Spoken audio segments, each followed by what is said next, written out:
Guys, कल हम लोगों ने कुछ पैराग्राफ्स पढ़ लिए थे जो आज हम दिखाते हैं कि हमारे पैराग्राफ कहाँ तक हो गए थे। ये समाज की आकांक्षाएं और लक्ष्य, इतना पैराग्राफ हो गया था। उसके बाद आज का पैराग्राफ ये है, राष्ट्र की बुनियादी पहचान। संविधान देश का सर्वोच्च कानूनी दस्तावेज होता है जो संवैधानिक संबंधित राष्ट्र को विशिष्ट पहचान प्रदान करता है। संविधान की व्यवस्थाओं से यह अनुमान लगाया जा सकता है कि जिस राष्ट्र के लिए संविधान का निर्माण किया गया उस राष्ट्र की बुनियादी पहचान क्या है। संविधान से ज्ञात होता है संविधान से ज्ञात होता है कि राष्ट्र धर्मनिरपेक्ष है या धर्माधारित, लोकतांत्रिक है अथवा राजतंत्रीय। इस प्रकार की व्यवस्थाओं का ज्ञान राष्ट्र की बुनियादी पहचान मानी जाती है। पहले ये वाला पैराग्राफ हो गया है। अब ये संविधान की सत्ता। अधिकांश देशों में संविधान लिखित रूपों में होता है, लेकिन कुछ देशों के जैसे इंग्लैंड का संविधान लिखित रूप नहीं है। इंग्लैंड के पास दस्तावेजों और निर्णयों की एक लंबी श्रृंखला है जिसे सामूहिक रूप से संविधान कहा जाता है। दोनों प्रकार के संविधानों, लिखित और अलिखित, में सत्ता अवश्य होती है, अर्थात संविधान के प्रावधानों से ही शासन कार्य संचालित होता है। उसके बाद हम ये पढ़ेंगे अगला पैराग्राफ। अगले पैराग्राफ में हम पढ़ेंगे भारतीय संविधान कैसे बना।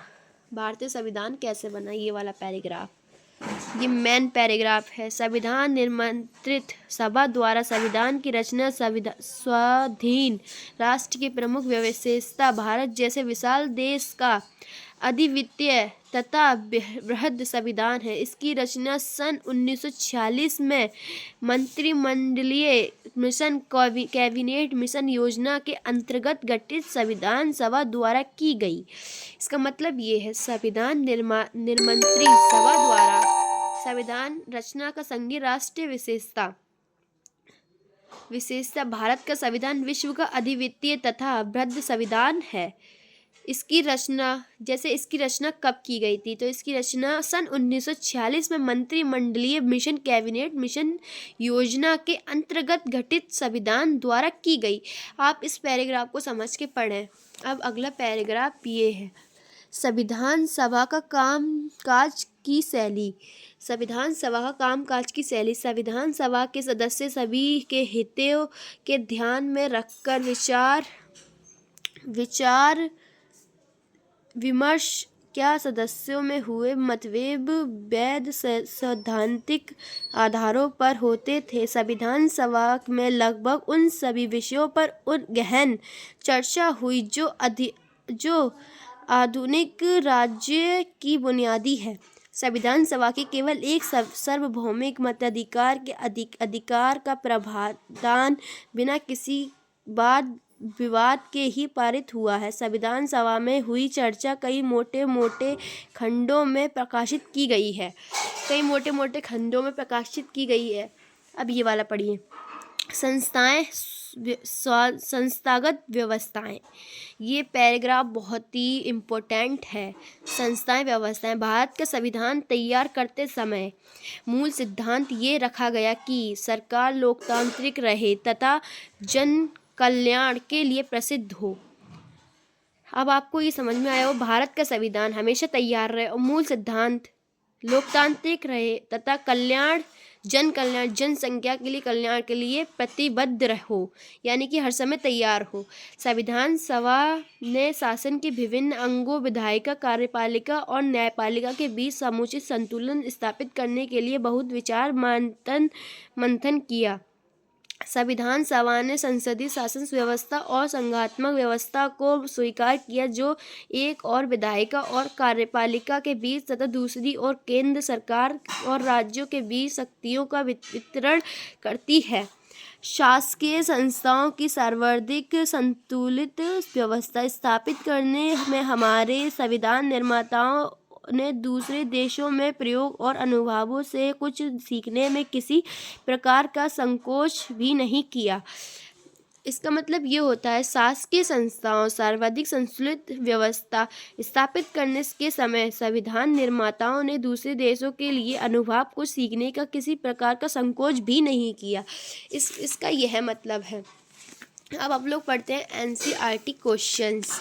एनसीईआरटी क्वेश्चंस कॉर्नर ये होते हैं कि इनमें क्या है, ये है, अब देखिए, इनमें से कौन सा संविधान का कार्य नहीं है, इनमें से कौन से संविधान का कार्य नहीं है। यह नागरिकों का अधिकार की गारंटी देता है, यह शासन की विभिन्न शाखाओं की शक्तियों के अलग अलग क्षेत्र में रेखांकित करता है, यह सुनिश्चित करता है कि सत्ता में अच्छे लोग आए, यह कुछ साझे मूल्य की अभिव्यक्ति करता है। इसमें से सबसे सही आंसर ये वाला है, ये इसका सही आंसर है। फिर ये देखिए, निम्नलिखित में से कौन सा कथन इस बात की बेहतर दलील है कि संविधान की प्रामाणिकता संसद से ज़्यादा है। संसद के अस्तित्व में आने से कहीं पहले संविधान बनाया जा चुका था। संविधान के निर्माता संसद सदस्यों से कहीं ज़्यादा बड़ा नेता थे। संविधान यह बताता है कि संसद कैसे बनाया जाए और इसे कौन सी शक्तियाँ प्राप्त होंगी। संसद संविधान का संशोधन नहीं कर सकती। इसमें से सही उत्तर ये वाला है, ये तीसरा उत्तर। देखिए उसके, अब ये उत्तर तो आप है ना कहीं से भी अपनी बुक्स में पढ़ सकते हैं, उत्तर का आंसर लगा सकते हैं, मगर उसके अलावा ये भी है, ये आंसर्स का अति लघु के आंसर ये। संविधान सभा का आज से स्पष्ट कीजिए। संविधान सभा का सीधा अर्थ उस सभा से है जो किसी देश के संविधान की संरचना के लिए गठित की जाती है। ये आंसर बहुत ही वायरल आंसर है, ये पेपर में 11th आर्ट्स में ज़रूर आता है। भारतीय संविधान किसने बनाया? भारतीय संविधान संविधान सभा द्वारा बनाया गया। जैसे भारतीय संविधान किसने बनाया? भारतीय संविधान सभा, यानी कि सभा हम लोग, भारतीय संविधान सभा द्वारा बनाया गया। संविधान सभा का गठन कब किया गया था? संविधान सभा का गठन 6 दिसंबर 1946 को किया गया था। प्रश्न, संविधान सभा का गठन किस मिशन के अनुसार किया गया था? संविधान सभा का गठन कैबिनेट मिशन योजना सन 1946 के अनुसार किया गया था।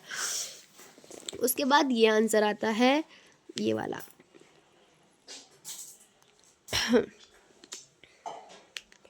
संविधान की प्रारूप समिति के अध्यक्ष कौन थे? संविधान के प्रारूप समिति के अध्यक्ष डॉक्टर भीमराव अंबेडकर थे। भारत के विभाजन के पश्चात संविधान सभा के सदस्यों की संख्या घटकर कितनी रह गई? भारत के विभाजन के पश्चात संविधान सभा की संख्या घटकर 299 रह गई। संविधान सभा ने औपचारिक रूप से भारतीय संविधान की रचना किस अवधि में की? संविधान सभा ने औपचारिक रूप से भारतीय संविधान को रचना दिसंबर सन 1946 नवंबर सन 1949 के मध्य को अवधि में की थी। संविधान सभा की प्रथम बैठक किस तिथि को हुई थी? 9 दिसंबर सन 1946 को संविधान सभा की प्रथम बैठक हुई थी। 9 दिसंबर। प्रश्न नंबर 9, 26 नवंबर सन 1949 को संविधान सभा की आयोजित बैठक में कितने सदस्य थे?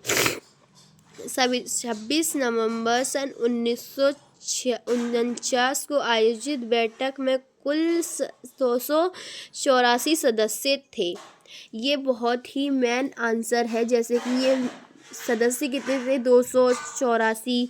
और इसमें संविधान सभा का प्रथम बैठक किस तिथि को हुई? 9 दिसंबर सन 1946 को। और ये देखिए जितनी ये हेडिंग है कि संविधान सभा की रचना दिसंबर सन 1946 से सन 1949 तक हुई। और प्रारूप समिति के अध्यक्ष कौन थे? डॉक्टर भीमराव अंबेडकर। ये सबसे मेन बातें हैं, ये हमेशा याद रखनी चाहिए। संविधान सभा का उद्देश्य प्रस्ताव किस नेता द्वारा कब प्रस्तुत किया गया था? संविधान सभा का उद्देश्य पोरबंदर जवाहरलाल नेहरू द्वारा सन 1946 में प्रस्तुत किया गया था। जैसे कि ये पोरबंदर जवाहरलाल नेहरू, ये सबसे मेन पॉइंट है। किस देश का संविधान लिखित दस्तावेज के रूप में है? इंग्लैंड का संविधान लिखित दस्तावेज के रूप में नहीं है। इंग्लैंड किस देश का संविधान लिखित दस्तावेज, लिखित यानी कि लिखित में नहीं है, इंग्लैंड का है, ये याद रखिए आप। फिर उसके बाद हम पढ़ेंगे क्वेश्चंस। ये देखिए चित्रित, देखिए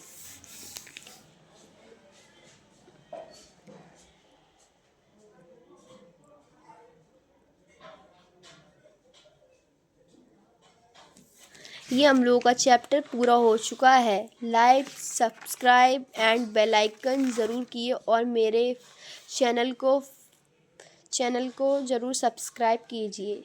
ओके। और किसी को भी